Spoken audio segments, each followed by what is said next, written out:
जयंती आज इथं साजरी करण्याकरता एकत्रित झालो आणि असे लोक एकत्रित झालो ज्यांनी कधी स्वतःच्या बापाची जयंती केली नाही, ज्यांनी स्वतःच्या आजोबाची जयंती केली नाही. परिवारात अनेक लोक जन्मले ज्यांनी आमच्यासाठी 2-4 एकर घेऊन ठेवली, आमच्यासाठी घर बांधून ठेवला.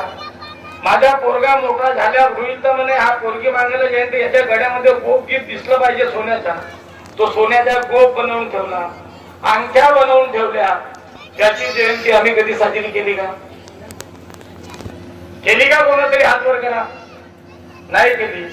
पण आम्ही आज कोणाची जयंती साजरी करत आहोत?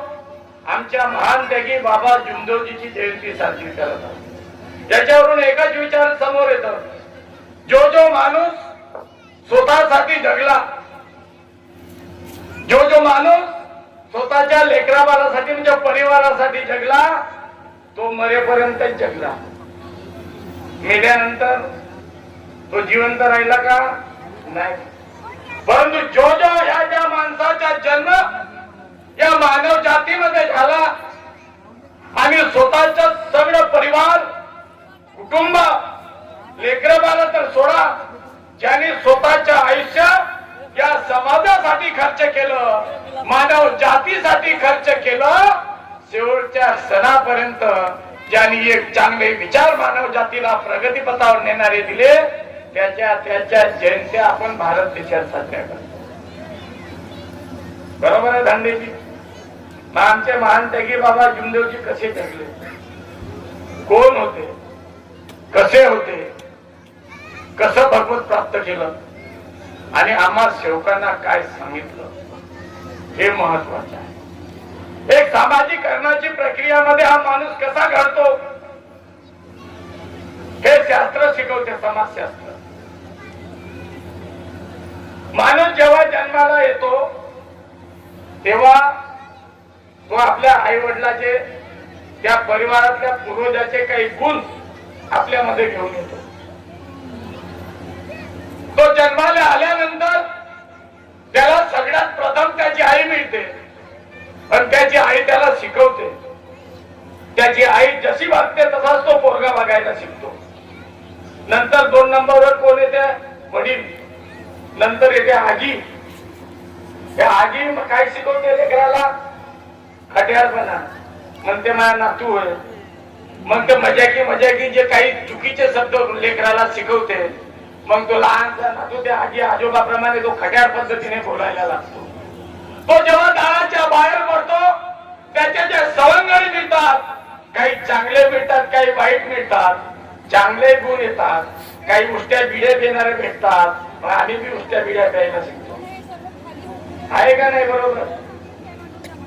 शाळेमध्ये गेला, शाळेमध्ये सुद्धा ह्याच प्रथा. म्हणजे या समाजामध्ये जे लोक आम्हाला भेटले त्याचे संस्कार, त्याचे प्रतिबिंब आमच्या मनावर उमटले आणि त्या पद्धतीनं आम्ही वागायला, बोलायला, चालायला शिकलो. खरं का आणि खोटं का याचा काही भान नाही. हेच घडत आला आमच्या बापासोबत, हेच घडत आला आमच्या आजोबासोबत, हेच घडत आला आमच्या पंजोबासोबत.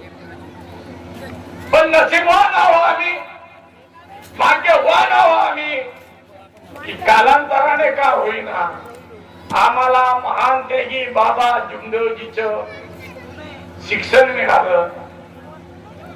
ही चर्चा बैठक आम्हाला मिळाली आणि बाबांनी सांगितलं आहे की चर्चा बैठक म्हणजे आम्हा सेवकांची शाळा आहे. या शाळेमध्ये 4 तत्व, 3 शब्द, 5 नियम. आम्हा सेवकांना आलेले वेगवेगळे अनुभव, आमच्या महान त्यागी बाबा जुमदेवजीने घेतलेले कष्ट, केलेला त्याग, भगवंताची केलेली प्राप्ती आणि या कार्यामध्ये आमच्या मातोश्री आई वाराणसीने दिलेली साथ, या सर्व गोष्टीवर चर्चा होत असतात. या चर्चा बैठकीमध्ये या गोष्टीवर जर आम्ही चर्चा करायला लागलो तर मला वाटते माझे उर्वरित आयुष्य जे आहेत हे अख्खे आयुष्य जरी मी खर्च केलं तरी मी बाबाच्या जीवन चरित्रावर प्रकाश टाकू शकत नाही एवढे मोठे महान कार्य माझ्या महान त्यागी बाबा जुमदेवजीचे आहे. आणि आम्ही सगळे सेवक आहोत. आम्हा प्रत्येकाला अनुभव आला आहे की मार्गात यायच्या अगोदर आम्ही कसे होतो, आम्ही कोण होतो, आम्ही का करत होतो, आणि या मार्गात आम्ही आलो तो आमचा पहिला दिवस कसा होता, नंतर आमच्यात काय सुधारणा झाली, आज आम्ही कोण आहोत, कसे आहोत आणि परमेश्वर आम्हाला दिसला की नाही, हा विचार आम्हाला करायचा आहे. पण दुर्दैव आहे की जेव्हा महान त्यागी बाबा जुमदेवजींना परमेश्वराची प्राप्ती झाली, परिवारातले दुःख बाबांनी दूर केले आणि पाटलं बाबांना मोहाडीत लोक राहते. तुमचं भंडारा जिल्ह्यात मोहाडी नावाचा गाव आहे. इकडं 50-50 अनेक गाव आहेत. या गावातही लोक राहते. काही काही बायाच्या अंगात भूत येते, काही काही बायाच्या अंगात देवता येते. लोक खूप रडते, त्याचे दुःख पाहून होत नाही. ज्या बाईच्या अंगात देवता येते ते गागरा खातेनं रस्त्यानंच लोडते, तिच्या नवरा रडते, त्याला वाटते माझी बायको दुरुस्त झाल्या पाहिजे. ज्या माणसाच्या अंगात भूत येते तो माणूस काट्यावरून कुदते, पाण्यात जाऊन कुदते. दादा माणसाला फिरत नाही, त्याची बायको रडून राहिली, तिने वाटते माझ्या नवरा दुरुस्त झाल्या पाहिजे. कोणाच्या घरात भूत, कोणाच्या घरात देवता, कुठं महारोग, कुठं दारूमाय घुसली आहे. तो माणूस दारू पेवाले जाते, येते तिकडून त्याची बायको कशी तरी लेकराले 4 घास कमायचे चारून राहिली, तिलेच बधो बधो मारते. ते म्हणते देवा धाव, देवा धाव. देव काही धावून नाही राहिला. कुठचा देव धावल? दगडातला नाही राहत. म्हणून बाबाला वाटलं हे असे लोक गावागावात आहेत, या इथे सत्य दाखवलं पाहिजे. काय दाखवलं पाहिजे? सत्य दाखवलं पाहिजे. आणि म्हणून बाबांनी भगवंताला विनंती केली की भगवंता, माझे तर दुःख दूर झाले, पण माझ्यासारखे खूप आहेत ना, यायचे दुःख दूर झाले पाहिजे. तेव्हा भगवंताने बाबाला काय म्हटलं कि तू मानव है, मैं भगवान हूं. मैं मानव पे कदापि विश्वास नहीं करता क्योंकि मानव बेईमान है. म्हटलं का म्हटलं असेल?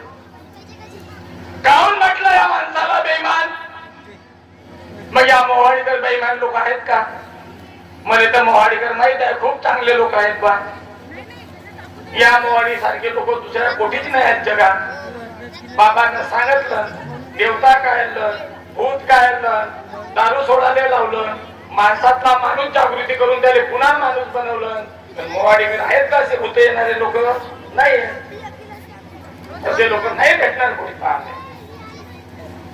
मी तुमच्यापासून काहीतरी शिकायला आलो, मी तुम्हाला मार्गदर्शन करायला आलो नाही. मी परिपूर्ण सेवक नाही, मी एवढा मोठा मार्गदर्शकही नाही.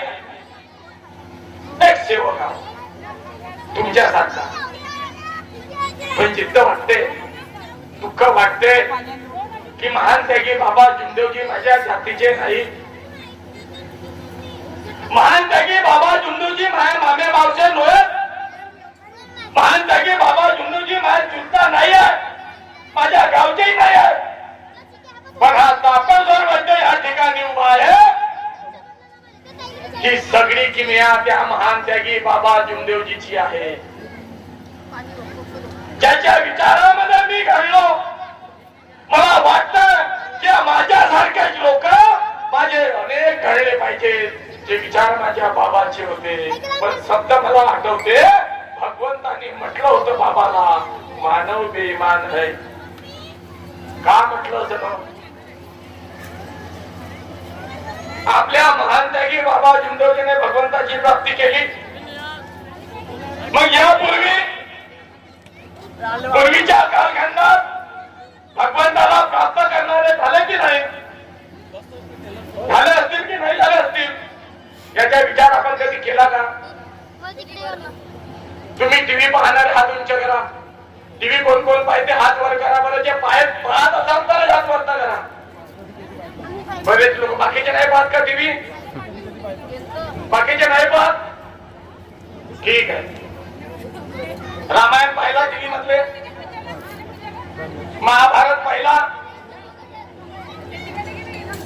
हिरण्यकश्यपूची कथा पाहिली तुम्ही? हिरण्यकश्यपू भस्मासुराने भगवान प्रसन्न झाला होता. त्याने म्हटलं भगवंताने सांग तुले का पाहिजे? तो म्हणते मी ज्याच्या डोक्यावर हात ठेवीन तो जडून भस्म झाला पाहिजे. दिलन वरदान. तो कोणाच्या मागे धावला? ज्यानं वरदान दिलं त्याच्याच मागे धावला. हिरण्यकश्यपूला भगवंत प्राप्त झाले होते. भगवंतानं म्हटलं सांग तुला काय पाहिजे? हिरण्यकश्यपूने वरदान मागितला. मी दिवसा नाही मेलो पाहिजेत ना रात्री नाही मेलो पाहिजे. मी वाटायला लागली आणि यांच्या मनामध्ये अहंकार आला.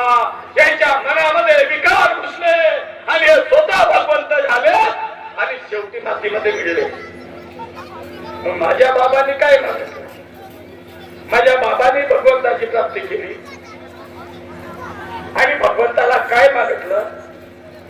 भगवंता माझ्या सारख्या दुःखी कष्टी लोक या समाजामध्ये आहेत, जे पीडित आहेत, जे कष्टी आहेत, त्यांना मार्ग मिळत नाही आणि या मानव समाजामध्ये देवाच्या नावाने धर्माच्या नावाने जी लूट सुरू आहे. एक माणूस दुसऱ्या माणसाने लुटून राहिला. एक माणूस दुसऱ्या माणसाला मारून राहिला, कापून राहिला. आणि जे कापून राहिले तेही माणसं आहेत आणि जे कटून राहिले तेही माणसं आहेत. आणि भगवंता तूच म्हणतेस की प्रत्येक आत्म्यामध्ये परमात्मा आहे, परमेश्वराच्या अंश आहे. हे कसं? म्हणून मला एवढंच आहे ज्याचं दुःख माझ्या परिवारातलं दूर झाले ते दुःख या दुःखी कशी लोकांच्या परिवारातले दुःख दूर झाले पाहिजे. हा शब्द माझ्या बाबाने भगवंताकडून घेतला. म्हणून या मार्गात भगवंत जो आहे हा शब्दावर काम करते. अध्यक्षाने भेटायला येतात का? मार्ग घ्यायचा येतात? आता हे संचालक आहो माझ्याकडे येतात का मार्ग घ्यायला? कार्य घ्यायला जोगीजीकडे जातात. मग आपल्या मार्गदर्शकाकडे जातात. मार्गदर्शक काही विभूती देते तुम्हाला? विभूती देवाण्यात आणते का मार्गदर्शक? सांगितलं का बाबांना देवाण्यात आणायला आणते का? नाही. का देते?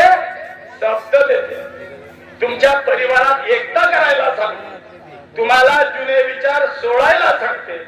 जुनी पूजा बंद करायला सांगते. 4 तत्व 3 शब्द 5 नियम तुमच्या पत्रामध्ये देते. सकाळचे 2 मिनिट, संध्याकाळचे 3 मिनिट भगवंताला मरण्याच्या वचन द्या. चाल कामाले लागा. तुम्ही घरात ज्योत लावली, भिंतीकडे पाहिल्या, घरात कोणत्याच देवाची फोटो नव्हती, कोणतीच मूर्ती नव्हती, होत्या त्या शिरवल्या. मग तुमचे दुःख दूर काऊन झाले? काऊन झाले? झाले का नाही? मग दुःख दूर कसे झाले? कुठं आहे भगवंत? आपल्याला 4 तत्व 3 शब्द 5 नियम दिलं. इतकं तर मोठा मार्गदर्शन करू शकणार नाही. पण एकच घेऊन आज परमात्मा एक. त्या पहिल्या तत्वावर आपण चर्चा करू. बाबा आपला पहिला तत्व कोणता आहे? परमात्मा एक. आपल्याला आठवत आपल्या बाबाने कधी आम्हाला डोक्यावर डोकं ठेवून दिलं? पायावर डोकं? जुने लोक तरी सांगा, आमचे हार कधी बाबाने गळ्यात घेतले? का नाही घेतले? का नाही घेतले बाबाने आमचे हार गळ्यात?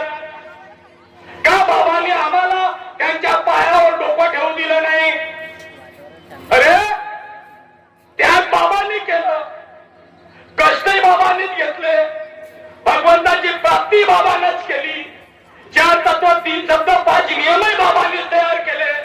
मग मंडळाची स्थापनाही बाबांनीच केली. बाबाचा शब्द मंडळाला आहे, मंडळाचा शब्द माझ्या मार्गदर्शकांना आहे. या मार्गदर्शकाच्या शब्दावर घरातले दुःख दूर झाले. पण बाबाच्या तर पायावर पड आमचे डोके पाहिजे का नाही पाहिजे? पण का ठेवू दिलं नाही डोकं? का ठेवतील काय फरक नाही. तर माझे बाबा जेव्हा जेव्हा मार्गदर्शन करायचे किंवा माझ्या बाबा जेव्हा जे जे व्यक्ती भेटायला गेले तेव्हा त्या प्रत्येक व्यक्तीकडे बाबांनी तोला भगवंत समजला, भगवंता परी समजला. प्रत्येक माणूस हा परमेश्वराचा अंश आहे. कारण काय आहे की आमचा हा शरीर आहे, आपल्या उभा आहे, इथं बोलून राहिला आहे. हा शरीर आहे, ही एक माती आहे, पण या मातीमध्ये आत्मा हे ज्योत आहे, हा जीव आहे. हा जीव जोपर्यंत माझ्या या शरीरामध्ये आहे तोपर्यंत मी बोलू शकतो ना. बाहेर निघल्यानंतर काय होईल? हे मातीत मिसळल. तुम्हाला असं वाटत असं नाही मिसळत. ज्याचा बाप किंवा माय मेला जेथी पेटवल्या तेथी जाजा, तुम्ही आपापल्या माईची ओळखू माती अलग करता. बरं करता येते का? करू शकता का? नाही करू शकत. केलं, मिसळली, आणि हे जीव जेव्हा बाहेर निघते तेव्हा हा परत परमेश्वराजवळ जातो. म्हणजे परमेश्वरी अंश तुमच्या प्रत्येकाच्या शरीरामध्ये आहे. मी एक माणूस आहोत, माझ्या शरीरामध्ये सुद्धा जीव आहे. माझी जशी आत्मा आहे तशी तुमची आत्मा आहे. आत्मा हा परमेश्वराचा अंश आहे. जर तो माझ्या पायावर डोकं ठेवलं तर तो झुकणार आहे माझ्या समोर. त्याला झुकू द्यायचं नाही आहे. कारण की व्यक्ती झुकणं म्हणजे स्वतः परमेश्वर झुकणं आहे. हे विचार माझ्या बाबाचे. आम्हाला समजलं परमात्मा भगवत गुणाची चर्चा बैठक आहे. या ठिकाणी ही जी चर्चा बैठक आहे ही भगवत गुणाची आहे. पण अफसोस एका गोष्टीचा होते, माझ्या बाबांनी म्हटलं होतं 40 वर्ष मी या मानवाला जागवलं, पण मी जागवू शकलो नाही. दुःखानं माझे बाबा बोलले 40 वर्षे जागवले, पण शेवट जागला नाही. का नाही? चर्चा बैठक आहे, आम्ही येतो उभे होतो. मला वाटते मला जास्त अक्कल आहे आणि येथे बसलेवाल्याला कमी समजते. मग मी या माईक मध्ये बंदुकीच्या गोळ्या बॉम्ब सोडणं चालू करतो आणि इकडं पायात जातो. एकाले तो गोळे सोडत जातो. त्यानं असं केलं, त्यानं तसा केलं, त्यानं अमका केलं, त्यानं ढमका केलं. कुठं चाललो आम्ही शेवक? ही सेवकाची रूपरेषा नाही. जो माणूस या माईक वर आल्यानंतर दुसऱ्या सेवकाला टॉन्टिंग करत असाल, चुकीच्या बोलत असाल, तो भगवंताचा अनादर करते. ही बैठक ही भगवत गुणाची बैठक आहे. या भगवत गुणाच्या बैठकीमध्ये तत्वशब्द नियमावर बोला, कधी याच्यानंतर पण स्वतःच्या अनुभवावर बोला. माझ्या महान त्यागी बाबा चुंदोलीच्या जीवन चरित्रावर बोलायला अख्खा वर्ष